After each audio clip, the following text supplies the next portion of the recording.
Position vector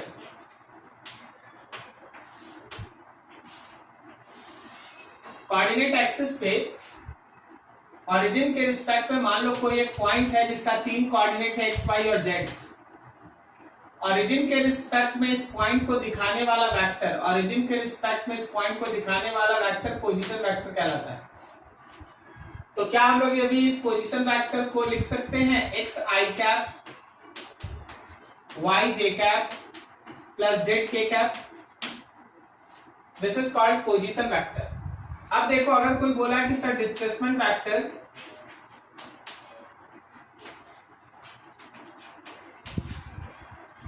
तो displacement vector को del r vector से दिखाते हैं।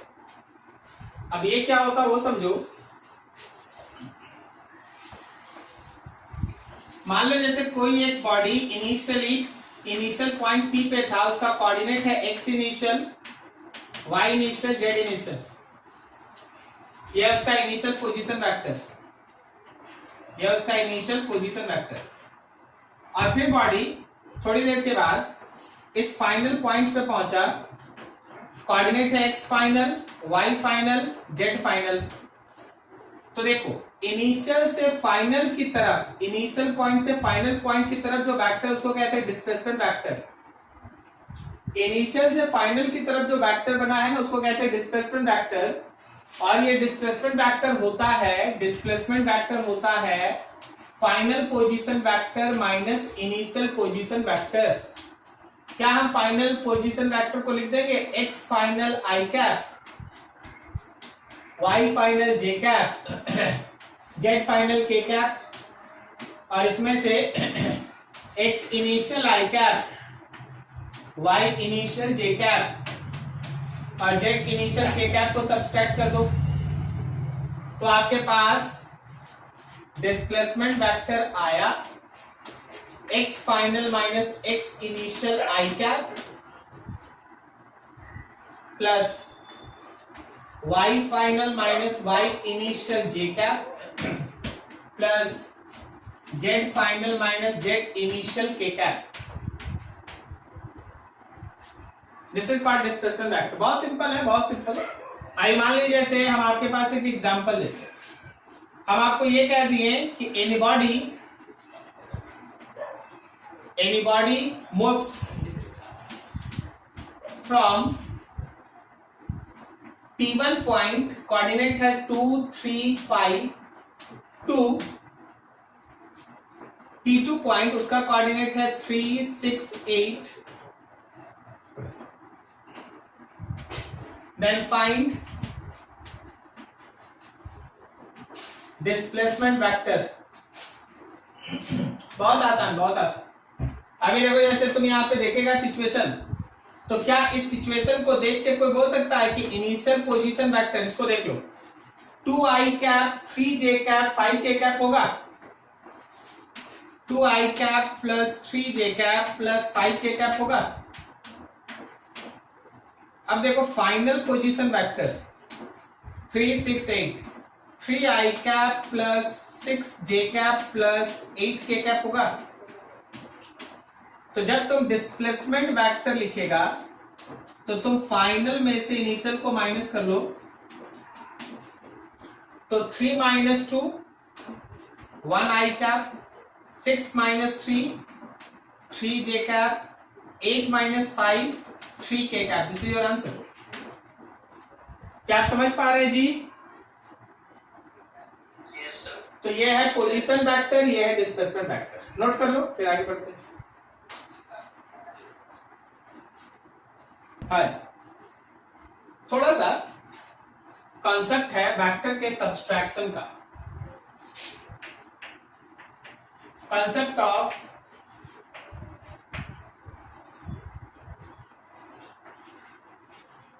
subtraction of vector, subtraction of vector using parallelogram law. Parallelogram law से वेक्टर का सब्सट्रैक्शन हम लोग इसको देखने जा रहे हैं। पैरेललोग्राम लॉ से वेक्टर का सब्सट्रैक्शन। अच्छा, किसी वेक्टर को अगर हम अपोजिट डायरेक्शन में घुमा दें तो क्या, अगर मान लो ईस्ट की तरफ का वेक्टर ए है तो सेम मैग्नीट्यूड का वेक्टर अगर वेस्ट में बनाएंगे तो उसका नाम क्या होगा? -a। Very good, -a। ये आपको 2 क्लास पहले पढ़ाया गया कि वेक्टर में निगेटिव का मतलब उसका अपोजिट डायरेक्शन होता है। अब यहां देखना, अगर हम लोग इस फिगर पे ध्यान रखिएगा सब कुछ बढ़िया से। मान लीजिए मेरे पास इस डायरेक्शन में एक वेक्टर है, इस वेक्टर का नाम है ए वेक्टर, और इस डायरेक्शन में है बी वेक्टर। ए और बी के बीच का एंगल थीटा है। तो जो हम लोग अभी तक डिस्कस किए थे कि ए के पैरेलल यहां से एक लाइन खींच दो, बी के पैरेलल यहां से एक लाइन खींच दो, बी के पैरेलल यहां से एक लाइन खींच दो, और इसका ये जो डायगोनल होगा वो वेक्टर का एडिशन रिजल्टेंट, कहने का मतलब ए प्लस बी को दिखाएगा। ये हम लोग अभी तक पढ़ रखे हैं। लेकिन जरा सोचो, अगर हम बी को उल्टा कर दें तो क्या बी जब हम इधर बनाएंगे, बी के मैग्नीट्यूड के बराबर जब इधर बनाएंगे तो क्या ये -b होगा? अब आप इसके पैरेलल यहां से लाइन खींचिए, इसके पैरेलल यहां से लाइन खींचिए, तो ये जो डायगोनल है, ये जो डायगोनल है वो a का एडिशन बताएगा -b के साथ। a का एडिशन -b के साथ इनडायरेक्टली तो a -b हुआ ना। a का एडिशन -b के साथ इनडायरेक्टली a -b हुआ। तो ये था addition resultant and this is called subtraction resultant, और ये है subtraction resultant. Subtraction resultant a b। Vector में सब्सट्रैक्शन करके कुछ नहीं होता। तो फिर सर यहां क्या लिखे? एक्चुअली जब आप किसी वेक्टर को किसी वेक्टर के अपोजिट डायरेक्शन के साथ ऐड करते हैं, जब हम किसी वेक्टर को किसी दूसरे वेक्टर के अपोजिट डायरेक्शन के साथ ऐड करते हैं, वेक्टर को किसी दूसरे वेक्टर के अपोजिट डायरेक्शन के साथ ऐड करते हैं, तो वो वेक्टर्स के बीच का सब्सट्रैक्शन होता है। अब जरा यहां फिगर पे आओ,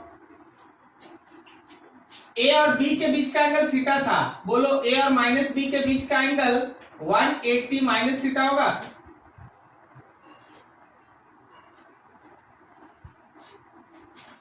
So if any vector is added with second vector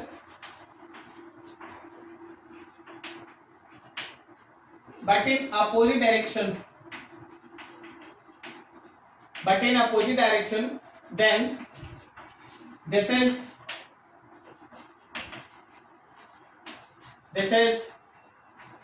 subtraction between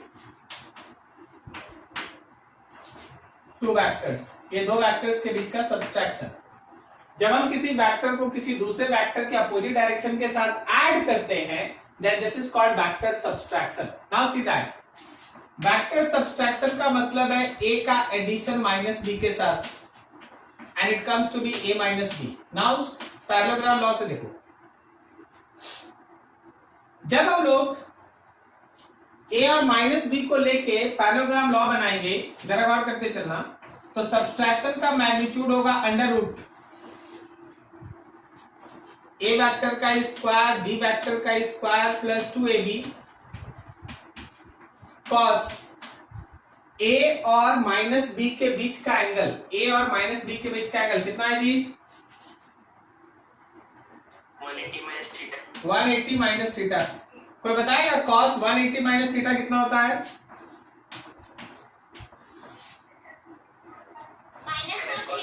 very good. सो यहाँ है 2ab cos theta, -2ab cos theta. तो देखो अभी तक हम लोग क्या सीखे आज? हम लोग सीखे कि दो वेक्टर्स के बीच का दो वेक्टर के बीच के सब्सट्रैक्शन का रिजल्टेंट जो आएगा उसका मैग्नीट्यूड होता है under root a square plus b square minus 2ab cos theta, a square plus b square minus 2ab cos theta, ये दो वेक्टर के बीच का सब्सट्रैक्शन रिजल्टेंट है। जबकि लास्ट में आप सीख के गए हैं कि दो वेक्टर के बीच का एडिशन रिजल्टेंट होता है under root a square plus b square plus 2ab cos theta. Addition resultant होता है root under a square plus b square plus 2ab cos theta, और सब्सट्रैक्शन रिजल्टेंट होता है a square plus b square minus 2ab cos theta. कोई दिक्कत यहां तक समझने में? ठीक है जी सब। चलो देखो अब यहां और हम कुछ ऐड कर रहे हैं, समझना।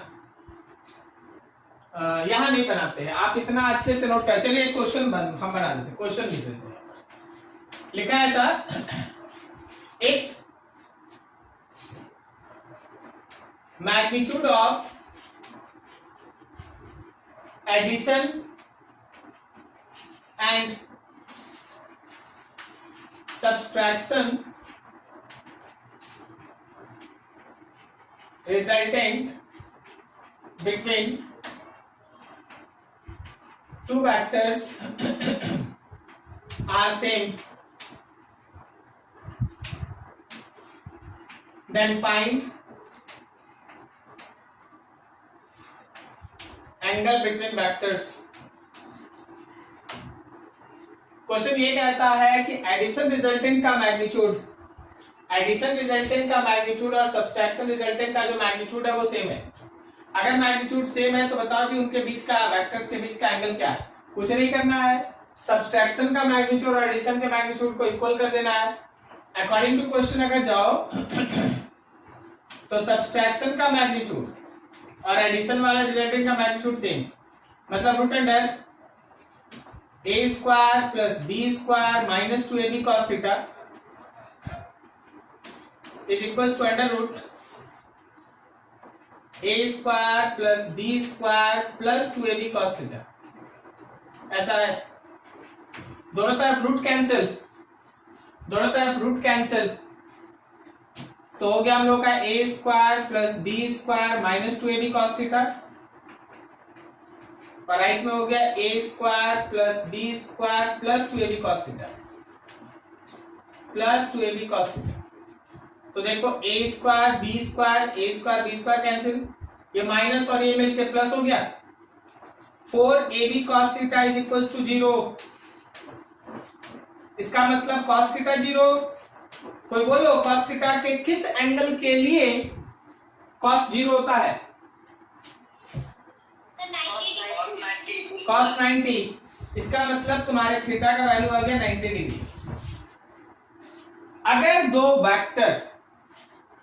दो वेक्टर आपस में परपेंडिकुलर है तो उसके एडिशन रिजल्टेंट का मैग्नीट्यूड और सब्सट्रैक्शन रिजल्टेंट का मैग्नीट्यूड सेम होगा।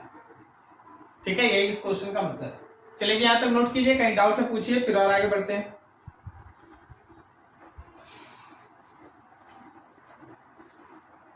ठीक, सबका बन गया।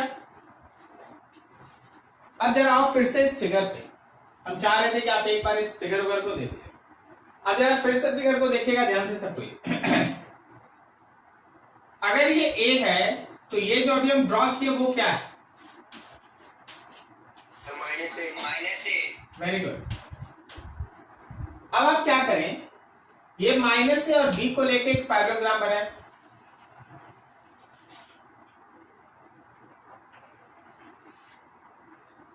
ये रहा उसका डायगोनल।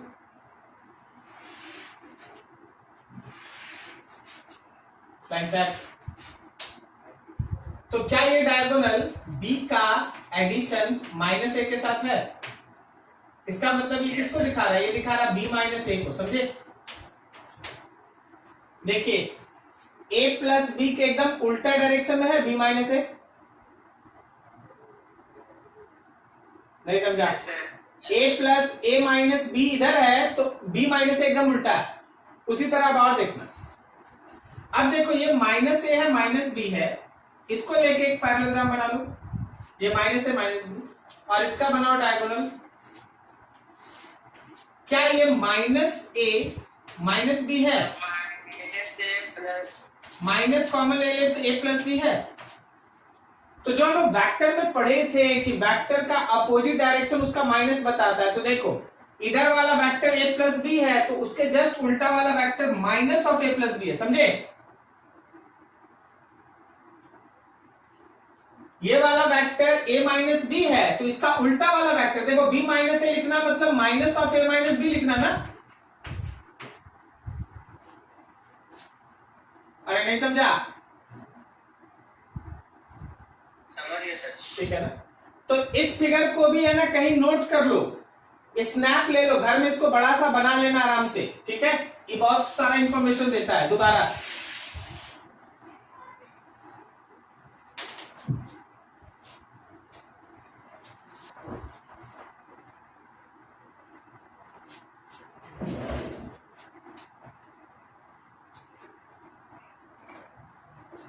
चलो, इसी से मिलता जुलता एक लॉ है जिसका आज आप यूज भी किए हैं, आपको पता नहीं चला, अब आपको दिखाते हैं। That is called triangle law of vector addition.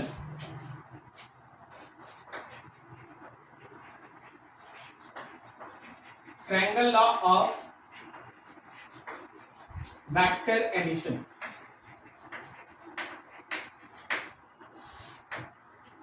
Triangle law of vector addition समझना। ट्रायंगल का 3 साइड, ट्रायंगल का 3 साइड, अगर ट्रायंगल के 3 साइड में से किसी भी 2 साइड को, अगर ट्रायंगल के 3 साइड में से किसी भी 2 साइड को 2 वेक्टर रिप्रेजेंट करता है सेम ऑर्डर में। वेक्टर में सेम ऑर्डर का मतलब क्या होता है वो समझिए।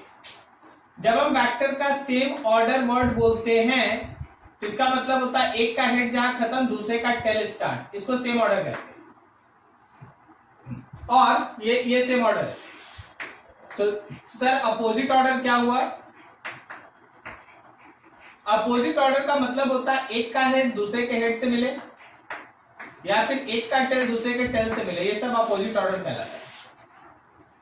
ठीक है, तो अभी हम बोल रहे हैं क्या, जब मेरे पास 2 वेक्टर सेम ऑर्डर में ट्रायंगल के 2 साइड को रिप्रेजेंट करता है,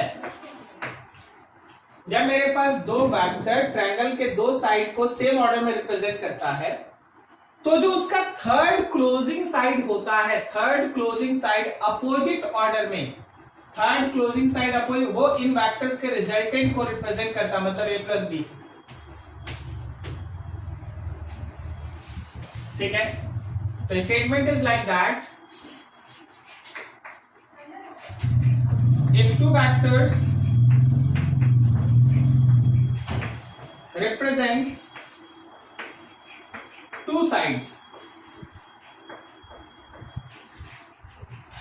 of any triangle taken in same order, then third closing side of that triangle will represent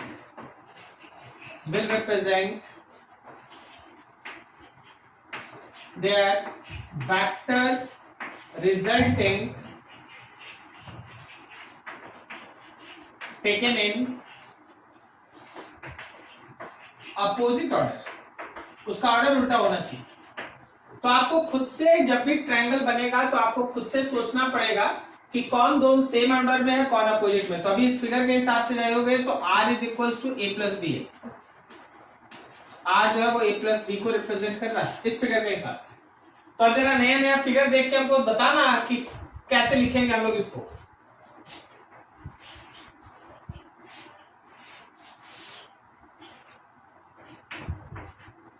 ये मेरे पास m वेक्टर है, ये n वेक्टर है और ये p वेक्टर है। बोलो कौन रिजल्टेंट है?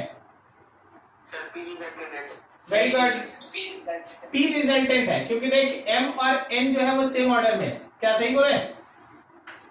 और ये p है अपोजिट ऑर्डर में, तो p मेरा रिजल्टेंट है और वो है m+n। ठीक है, अगला एग्जांपल देखना, बताना।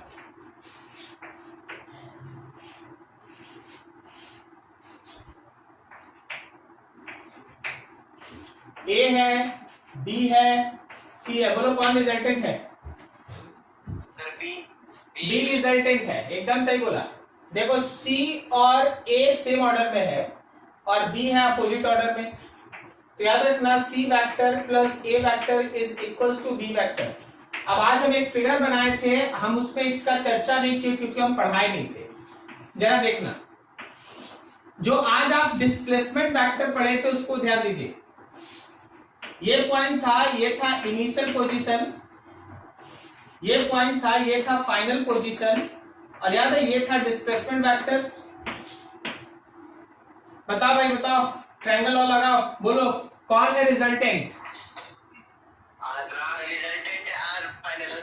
आर फाइनल, तो इन दोनों का एडिशन इसके बराबर, r initial plus del r vector is equal to r final. तो क्या हम लोग डेल आर वेक्टर को लिख सकते हैं r final vector minus initial? समझा क्या? Yes sir.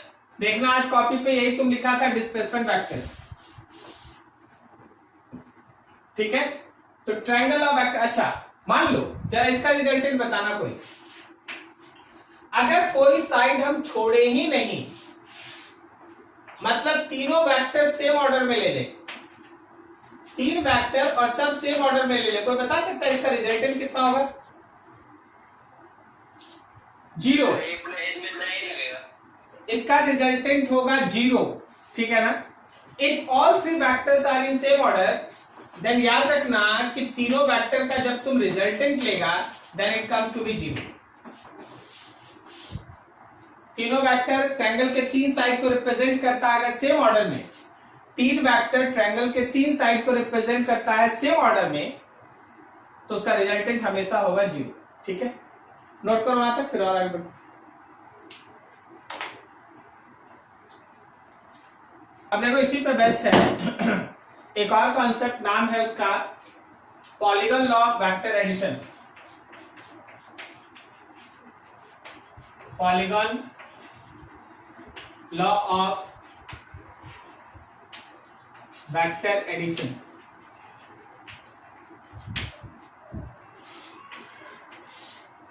Polygon law of vector addition, इसका कहना क्या है कि आप मान लीजिए आप कोई एक पॉलीगन बनाना चाहते हैं। सपोज आप कोई एक इस तरह का एक पॉलीगन बनाना चाहते हैं, तो इस पॉलीगन में एक साइड को छोड़ दो, बाकी सारे साइड्स को वेक्टर से रिप्रेजेंट करो taken in same order. Vector से रिप्रेजेंट करो taken in same order.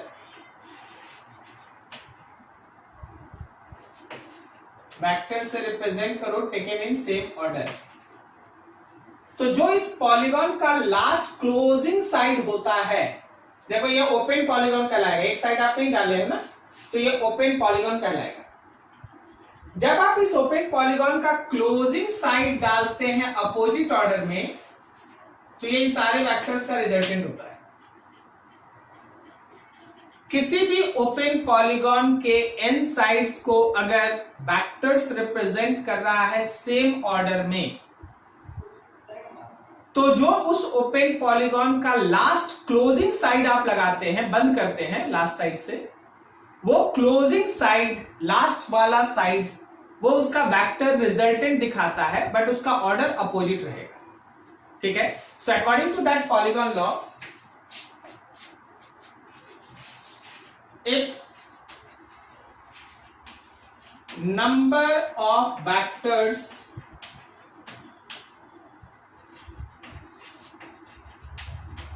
represents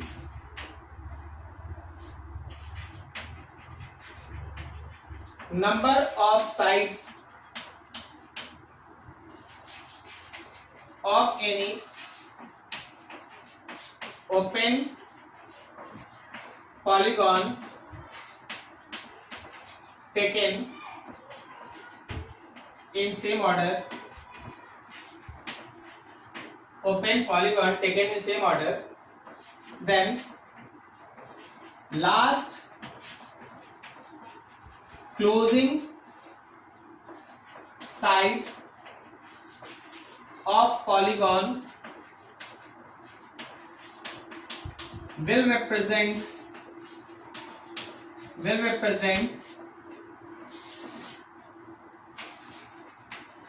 their vector resultant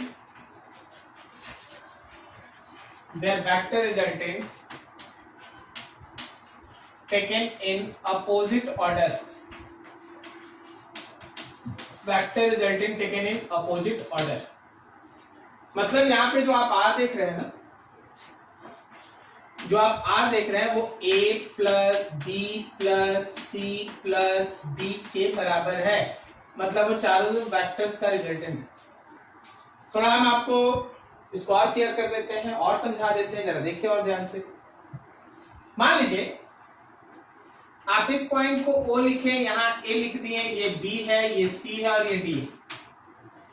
आप क्या करें ना, O से B तक को ऐसे क्लोज माने, ठीक है। Starting with this, in triangle OAB एक ट्रायंगल है, उसमें लगाओ भाई triangle law of vector addition. तो ट्रायंगल लॉ के हिसाब से OA vector plus AB vector क्या OB वेक्टर के बराबर होगा? Yes sir. तो मेरे पास आया OB vector is OA vector और प्लस AB वेक्टर, तो आपको मिल गया OB vector is equals to A plus B। चलिए ध्यान रखिएगा कि OB vector A plus B। अब थोड़ा एक कदम और आगे बढ़िए, यहां से इस पॉइंट C को मिलाइए। अब देखिए OBC एक ट्रायंगल बना, इन ट्रायंगल OBC देख के बताओ कौन रिजल्टेंट है? OBC ट्रायंगल पे ध्यान दो, क्या OB वेक्टर और BC वेक्टर दोनों ऐड होगा? सेम ऑर्डर में है ना? Yes sir. और वो OC के बराबर होगा? Yes sir. तो मेरे पास हो गया OC vector is equals to OB vector plus BC vector. अब ऊपर आ जाओ, OB वेक्टर ऑलरेडी निकाल चुका था A प्लस B और उसके साथ जोड़ दे C, तो OC वेक्टर मिल गया। अब आप देखो फिर से, OCD एक ट्रायंगल है, इन ट्रायंगल OCD देखो क्या OC वेक्टर और CD वेक्टर सेम ऑर्डर में है? Yes sir. और वो इसके बराबर होगा अपोजिट ऑर्डर। तो OD vector is equals to OC vector plus CD vector. OC vector आप क्या निकालें? A plus B plus C। So OD vector which is resultant is A plus B plus C और साथ में यहां लगा दे D, यही तो हम लोग लिखे थे। तो actually polygon law of vector addition जो है, polygon law of vector addition जो है वो कुछ और नहीं है, वो triangle law of vector addition का कॉम्बिनेशन है। बहुत सारे ट्रायंगल्स को मिला के पॉलीगन बनता है, बहुत सारे ट्रायंगल्स को मिला के पॉलीगन बनता है, ठीक है। तो पॉलीगन लॉ के हिसाब से अगर हमारा बहुत सारा वेक्टर्स किसी ओपन पॉलीगन के साइड्स को रिप्रेजेंट करता है इन सेम ऑर्डर, बहुत सारा वेक्टर ओपन पॉलीगन के साइड्स को रिप्रेजेंट करता है इन सेम ऑर्डर, तो जो उस पॉलीगन का लास्ट क्लोजिंग साइड लगता है वो उन सारे वेक्टर्स के रिजल्टेंट को रिप्रेजेंट करता है, बट इन अपोजिट ऑर्डर। वो वेक्टर अपोजिट ऑर्डर में होना चाहिए। यहां इस फिगर को देखना और समझ के बताना।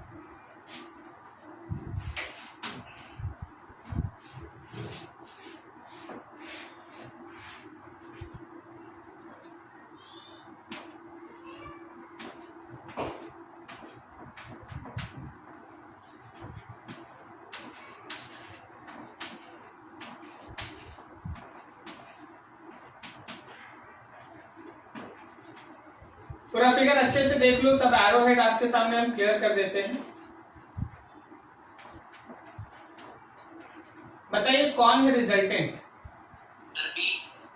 वेरी गुड, बी है रिजल्टेंट, बी है resultant and it is A plus C plus D plus E plus F plus G vector. बस बी है अपोजिट ऑर्डर में, so b is the resultant. Correct, बिल्कुल सही। अच्छा जरा इसका बताना रिजल्टेंट कितना होगा, इसका जरा सोच के बताना रिजल्टेंट कितना होगा।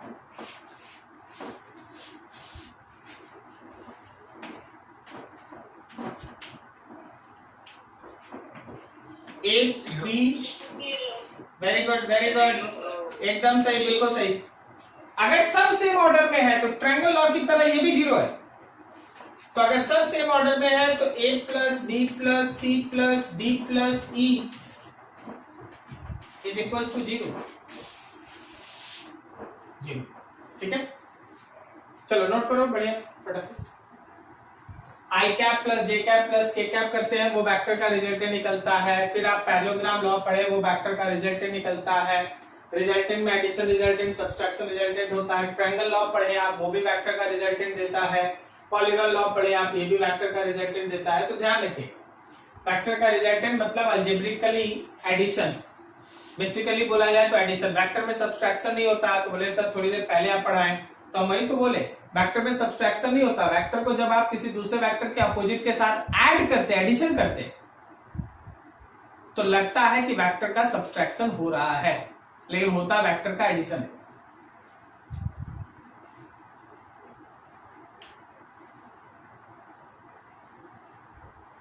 हो गया सर। चलो बढ़िया, एक क्वेश्चन लिखो थोड़ा सबको ही, और तुमको बनाना है। क्वेश्चन लिखिएगा, लिखना, for any quadrilateral, for any quadrilateral 3 sides of that quadrilateral, 3 sides of that quadrilateral, 3 sides of that quadrilateral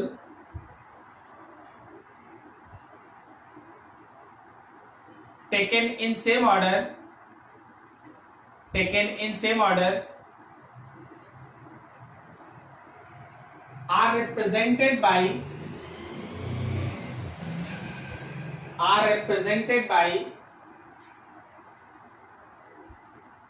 3 vectors, are represented by 3 vectors as 3 vectors। हम यहां लिख रहे हैं 3i cap plus 2j cap plus k cap, vector B i cap plus j cap plus 3k cap, and vector C minus 2i cap plus j cap और plus 5k cap. तीनों लिख लो, फिर नीचे लिखो अगला उसी में। then find fourth side of that quadrilateral, fourth side of that quadrilateral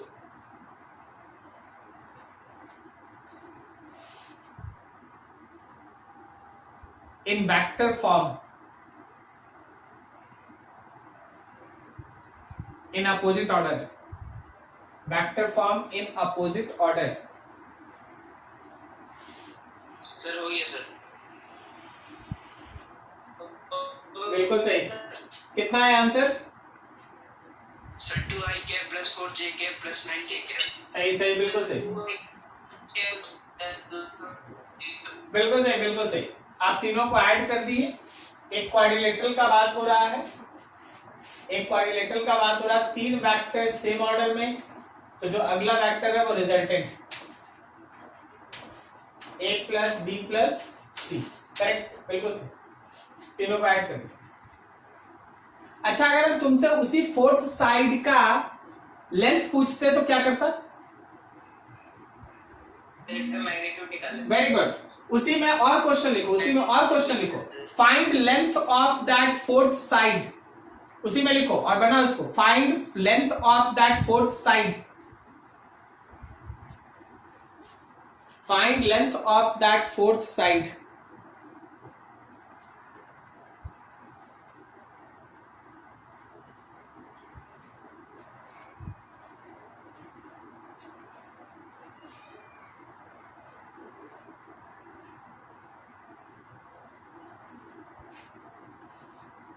Sir, root 101. सही, good, very good, Sir, root of 101. Very good, सही है, एकदम सही। तो ये था टॉपिक। ऐसे ही क्वेश्चन आता है जैसे अभी आपको लास्ट में दिया गया, बस दिमाग खुला रखिएगा। तो वेक्टर में देख एडिशन सब्सट्रैक्शन हम लोग कर लिए, अब थोड़ा मल्टीप्लिकेशन पे जाएंगे। मल्टीप्लिकेशन, वेक्टर्स को मल्टीप्लाई कैसे करते हैं। हो गया सभी का, रफ कर दें। Yes, sir. Yes, sir.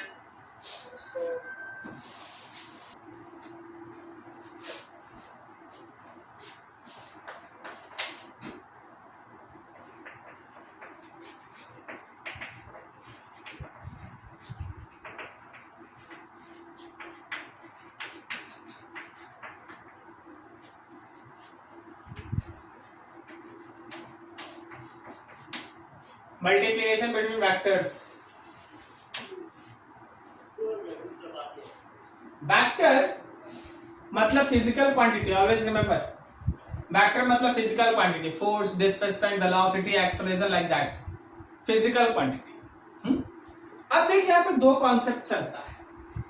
Vector का मल्टीप्लिकेशन का एक हिस्सा होता है that is called scalar product,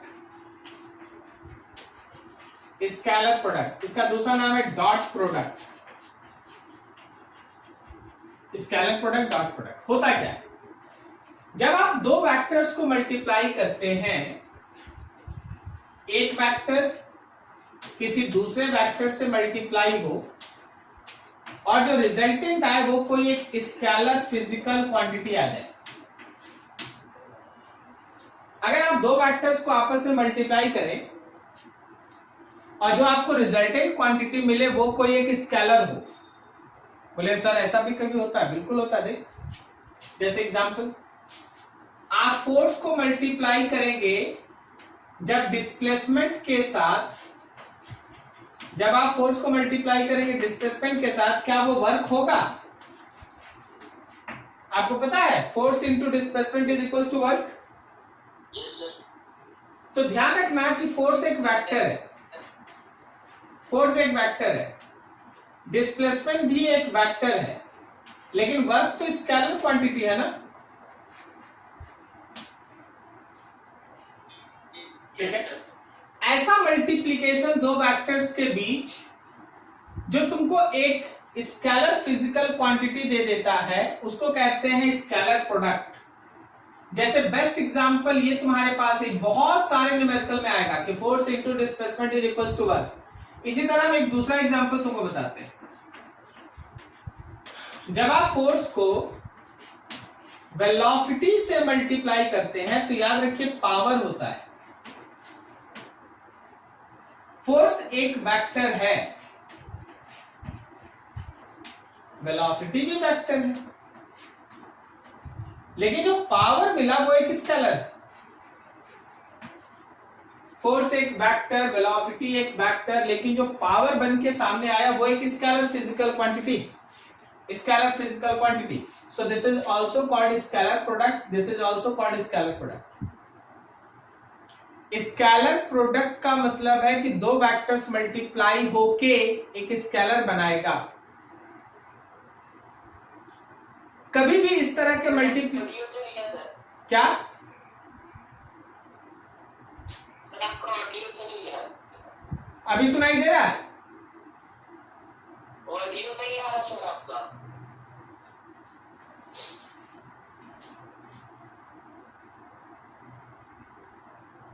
अरे ठीक तो है यार, बाकी सबको सुनाई दे रहा है? Yes sir. यस सर, आ रहा है। आ रहा है भाई, थोड़ा अपना मोबाइल को है ना रीस्टार्ट कर लो, ठीक है, या फिर लीव करके फिर ज्वाइन कर लो। जैसे देखो, जब दो वेक्टर मल्टीप्लाई हो और जो रिजल्टेंट क्वांटिटी मिले वो स्केलर हो तो वैसे मल्टीप्लिकेशन को हम लोग स्केलर प्रोडक्ट कहते हैं। लेकिन मल्टीप्लिकेशन को दिखाने के लिए हमेशा इस डॉट सिंबल का यूज होता है, यही डॉट लगेगा, यहां क्रॉस मत कर देना, डॉट। इसलिए इसका दूसरा नाम है डॉट प्रोडक्ट। डॉट से इसको दिखाते इसलिए इसका नाम है डॉट प्रोडक्ट। क्या समझ में आया? स्केलर प्रोडक्ट का मतलब दो वेक्टर मल्टीप्लाई होगा तो नया क्वांटिटी कैसा होगा? स्केलर सर, स्केलर होगा, उसको कहते हैं स्केलर प्रोडक्ट। अब आगे देखो दूसरा तरीका इसका, सेकंड होता है इसका, this is called vector product, vector product या फिर इसी का दूसरा नाम है क्रॉस प्रोडक्ट। वेक्टर प्रोडक्ट या फिर इसी का दूसरा नाम है क्रॉस प्रोडक्ट। अब देखो, जब आप किसी एक वेक्टर को किसी दूसरे वेक्टर के साथ मल्टीप्लाई करें और फिर से आपको एक रिजल्टेंट भी एक वेक्टर फिजिकल क्वांटिटी ही मिल जाए, मतलब दो वेक्टर का मल्टीप्लिकेशन और जो रिजल्टेंट मिला वो भी एक वेक्टर है। जैसे आप एग्जांपल देखो, अगर आप पोजीशन वेक्टर को मल्टीप्लाई करते हैं फोर्स वेक्टर के साथ तो आपको मिलता है टॉर्क। टॉर्क हम इसको शॉर्ट में लिख दें, position vector R, force vector F और टॉर्क वेक्टर का सिंबल होता है टॉ जैसा। टॉ मतलब ये टी जैसा लिखा हुआ है। तो देखो, ये भी एक वेक्टर है, फोर्स भी एक वेक्टर है और जो नया टॉर्क आया है वो भी एक वेक्टर ही फिजिकल क्वांटिटी है। तो ऐसे मल्टीप्लिकेशन को हम लोग वेक्टर प्रोडक्ट कहते हैं और रिप्रेजेंट करते हैं क्रॉस से। So it is also called cross product, vector product या फिर दूसरा नाम है क्रॉस प्रोडक्ट। और एग्जांपल दे दें, जब आप पोजीशन वेक्टर को मल्टीप्लाई करते हैं लीनियर मोमेंटम से, लीनियर मोमेंटम, तो याद रखना this will be equals to angular momentum, वो एंगुलर मोमेंटम के बराबर होता है। Position vector R multiplied with linear momentum P बनता है एंगुलर मोमेंटम एल। तो फर्स्ट क्वांटिटी भी वेक्टर, दूसरा क्वांटिटी जिससे मल्टीप्लाई हो रहा है दैट इज आल्सो वेक्टर और जो रिजल्टेंट मिला वो भी एक वेक्टर। तो इस तरह के मल्टीप्लिकेशन को हम लोग वेक्टर प्रोडक्ट कहते हैं। और ऐसे मल्टीप्लिकेशन को हमेशा आप क्रॉस से दिखाते हैं, डॉट नहीं लगेगा क्रॉस लगेगा, इसलिए इसका दूसरा नाम है क्रॉस प्रोडक्ट। तो एक हो गया हम लोगों का डॉट प्रोडक्ट और एक हो गया हम लोगों के पास क्रॉस प्रोडक्ट। खत्म नहीं हुआ है, अभी स्टार्ट हो रहा है। अब तो हम लोग इसको पकड़ेंगे और इसके बारे में सारा नॉलेज लेंगे। जब ये पूरा खत्म होगा तब फिर इसको, अब ये 2 दिन का क्लास का तैयारी हो गया, 2 दिन क्लास चलेगा इस पर, अभी 2 क्या 3 दिन भी चल सकता है। नोट करो इसको अच्छे से।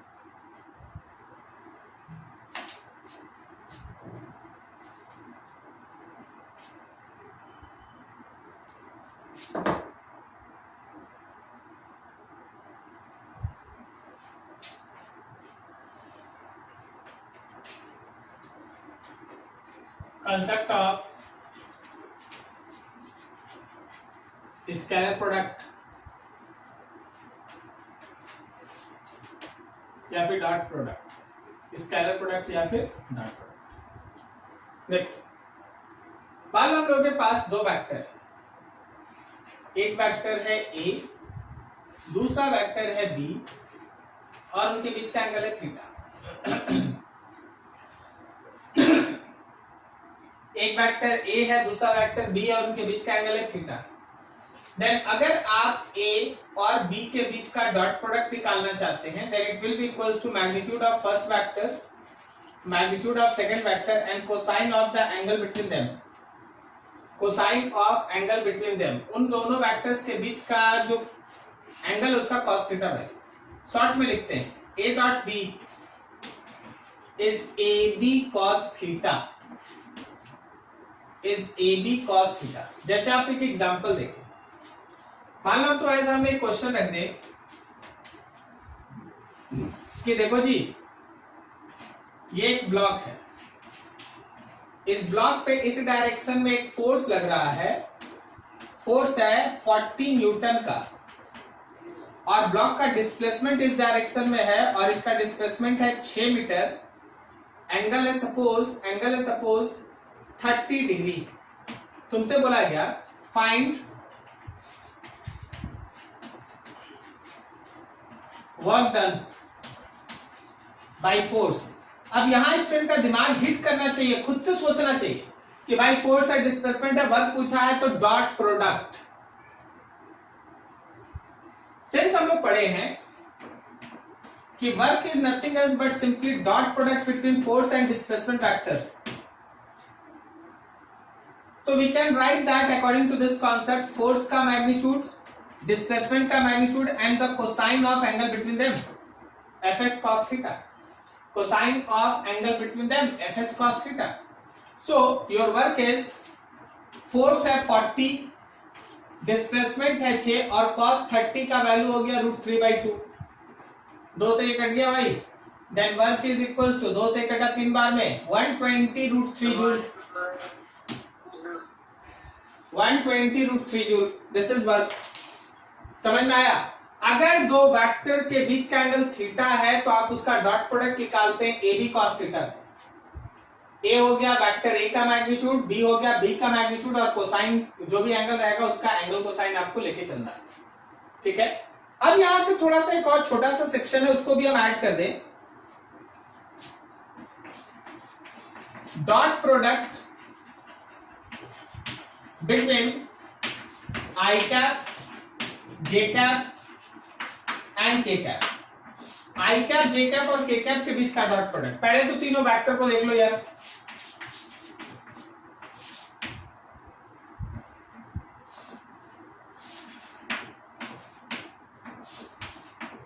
ये X axis, Y axis, Z axis. आपको याद होगा इस डायरेक्शन में आई कैप, इस डायरेक्शन में जे कैप और इस डायरेक्शन में के कैप। क्या सही है? ठीक है। अब देखो, अगर हम तुमसे बोलते हैं कि आई कैप का डॉट प्रोडक्ट खुद आई कैप के साथ निकालो, तो तुमको आई कैप का मैग्नीट्यूड लेना होगा, फिर तुमको आई कैप का मैग्नीट्यूड लेना होगा और फिर दो आई कैप के बीच का एंगल 0 होगा ना। अगर दोनों आई कैप है इसका मतलब दोनों वेक्टर एक्स में है, तो क्या उनके बीच का एंगल 0 डिग्री है? Yes sir. अब बताओ, आई कैप का मैग्नीट्यूड तो 1 होगा ना, फिर इस आई कैप का भी मैग्नीट्यूड 1 होगा और cos 0 भी 1 होगा। सो इनडायरेक्टली हम तुमको ये कह रहे हैं कि आई का अगर आई के साथ डॉट प्रोडक्ट लेगा ना तो 1 आएगा। आई का आई के साथ डॉट प्रोडक्ट 1 आएगा। देखो I is a unit vector यार, आई यूनिट वेक्टर, तो उसका मैग्नीट्यूड 1 होगा, 1 होगा, cos 0 तो 1 होता है, तीनों 1 1 1 मल्टीप्लाई होकर 1 हुआ। तो एक छोटा सा हम नोट्स दिखा देते हैं। देख, आप अगर आई कैप को आई कैप के साथ ही मल्टीप्लाई कीजिएगा 1 आएगा। इसी तरह अगर जे कैप को आप जे कैप के साथ मल्टीप्लाई करें तो भी 1 आएगा, और अगर आप के कैप को के कैप के साथ मल्टीप्लाई तो भी 1 आएगा। फेमस ऑब्जेक्टिव एकदम याद रखना, आई कैप का डॉट प्रोडक्ट 1, जे कैप का डॉट प्रोडक्ट 1, के कैप का डॉट प्रोडक्ट 1। क्या किसी को समझने में दिक्कत? क्या किसी को समझने में दिक्कत, प्रॉब्लम? Very good. अब जरा देखना, अलग अलग सोचेंगे हम लोग। आई कैप का डॉट प्रोडक्ट जे के साथ लेंगे तो आई का मैग्नीट्यूड लिखेंगे, जे का मैग्नीट्यूड लिखेंगे और कॉस। बता जरा आई और जे के बीच का एंगल कितना? 90 डिग्री। Very good. अब बता cos 90 का वैल्यू कितना? 0। तो 0 से कुछ भी मल्टीप्लाई करो ये तो 0 होगा। तो आई का अगर जे के साथ, आई का अगर जे के साथ डॉट प्रोडक्ट लेगा तो 0 होगा। अरे भाई केवल आई और जे मत सोच, जे का के साथ भी डॉट प्रोडक्ट इसी तरह से 0 हो जाएगा और के का आई के साथ डॉट प्रोडक्ट इसी तरह से 0 हो जाएगा। कारण है सबके बीच का एंगल है 90। क्या आपको समझ में आ रहा है? Yes sir. ठीक है। तो ये तीनों, इन तीनों के जीरो होने के पीछे का कारण है एक दूसरे पे परपेंडिकुलर होना या थीटा का 90 होना। क्या सही जा रहे हैं? Yes sir. ठीक है। और इन तीनों का 1 होने का मतलब है कि थीटा का 0 होना पैरेलल, दोनों पैरेलल है। क्लियर? ठीक है, चलो ये रहा स्केलर प्रोडक्ट का स्टार्टिंग मटेरियल। नोट करो इसको बढ़िया से।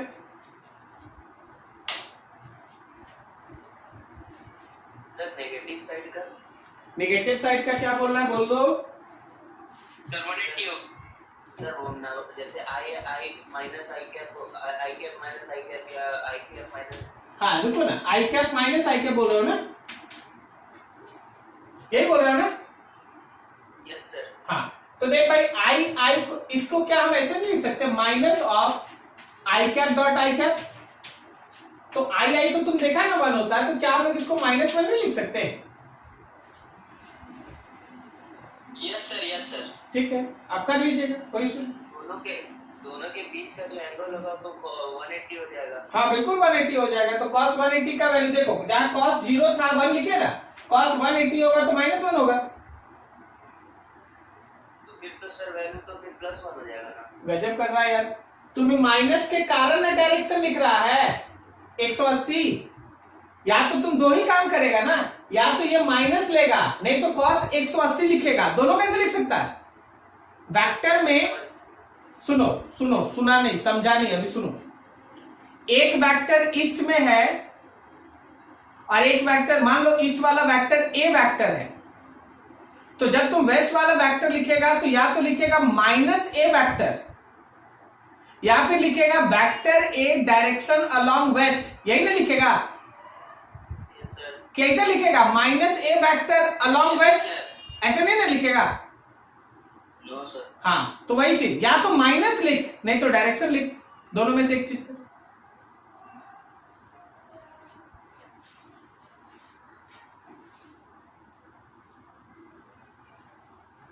चलो ठीक है भाई, इसको अच्छे से नोट कर लीजिएगा। यहां तक अगले दिन पढ़ के आइए, क्योंकि अगला क्लास बहुत इंपॉर्टेंट होने वाला है, वेक्टर का मल्टीप्लिकेशन, और उसमें है जितना अभी तक आप पढ़ाई के सब यूज होगा। तो एक बार वेक्टर अभी तक आप जितना भी पढ़े हैं, आप कम से कम 2-3 घंटा निकाल के एक बार सब रिवीजन करके बैठिएगा। सारा का सारा जितना भी तक वेक्टर पढ़े सब रिवीजन करके अगले दिन बैठिएगा, बहुत काम आने वाला सब पीछे वाला चीज। ठीक है, क्या इसमें किसी को कोई डाउट? स्टार्टिंग है अभी, कोई प्रॉब्लम किसी को? No sir. चलो ठीक है, फिर आराम से नोट करो। नेक्स्ट टाइम इससे आगे बढ़ते हैं, कुछ न्यूमेरिकल्स बना के आना, नेक्स्ट टाइम आगे बढ़ेंगे। Thank you.